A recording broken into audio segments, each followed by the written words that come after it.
So as you look at mid-portion Achilles tendinopathies or pain over the Achilles tendon about midway up the shaft, the biggest thing that leads to that presentation is that the activities you're doing are putting too much stress on that area relative to what it can handle.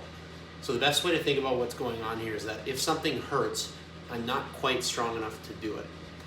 Tendon pain is actually uncommon.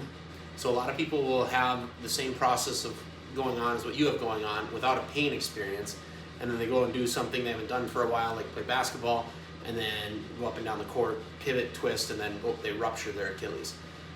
So to start off, you're in a good place right now because, hey, I can still do some activity, I get some pain when it hurts, and that pain is going to protect me from doing some sort of damage to the structures. So again, I'll go back to the overall, it hurts because I'm not strong enough to do what I'm asking this tendon to do. It's very different than getting stronger, like when you're working out with a muscle. You really need to do some sort of a tendon conditioning program. So the best thing that I can tell you is that if your gym has a seated calf raise machine, that's probably the easiest place to start. So I'm using this in lieu of a seated calf raise machine. It's just my belt squat lever arm. So what you want to do is you want to start with doing two-legged calf raises, just like I'm set up here, and then you want to be able to do it through a full range of motion at the ankle. So your toes should be on some sort of an incline. What you need to do is you need to do 3 sets of 15-ish repetitions of an exercise as heavy as you possibly can, and then under as much control as you possibly can.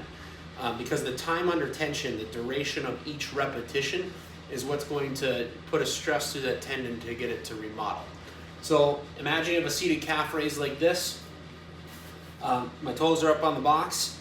I'm going to do 15 repetitions, slow and controlled, drop my heel down all the way to the bottom, and then slow and controlled, bring it back up to the top.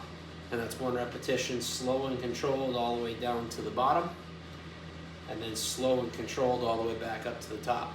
The first couple repetitions, it shouldn't seem too bad, but you'll get to a point where you fatigue pretty quickly. So you want to experiment with the weight a little bit when you first start, and then keep a log of what you do over a couple of weeks time period. Your intensity of the weight, how much weight should I be lifting? You should have a little bit of provocation of your symptoms.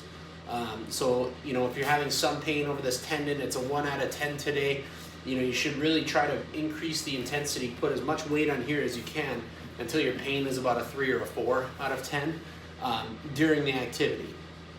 It's not super beneficial to really push hard through painful intensities. So if you're loading this up and you're like, oh man, I was at a 1 and now I'm at a 6, that intensity might actually be harmful for you. So really just kind of pay attention to, it's 2 or 3 points on a pain scale from 0 to 10.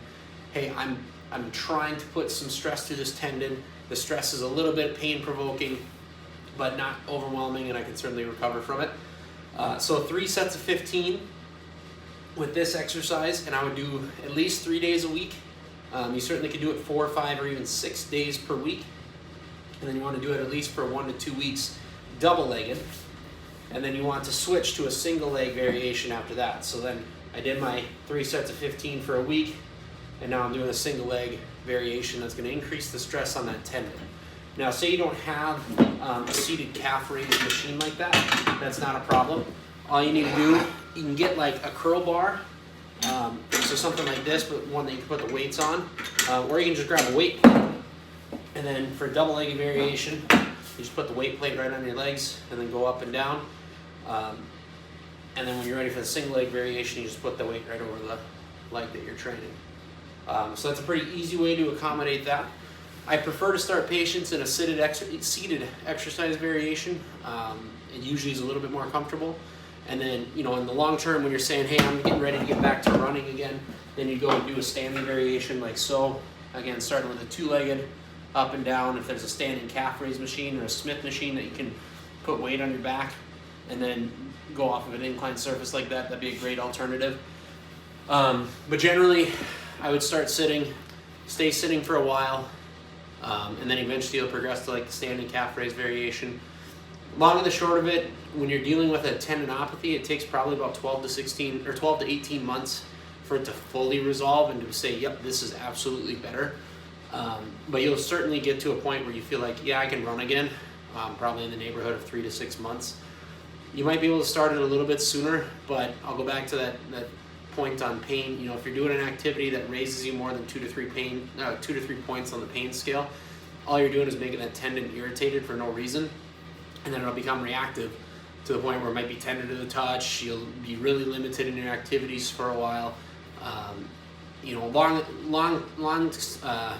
long scheme of things, you might add a couple weeks to your rehabilitation, but probably not going to cause it any harm if you push through it a little bit with some exercise. Again, that's not a license to do kind of whatever you want. You want to really focus on that slow, controlled loading program, and give it a good, solid effort for at least a couple of months before you consider running. So let me know if you have any questions.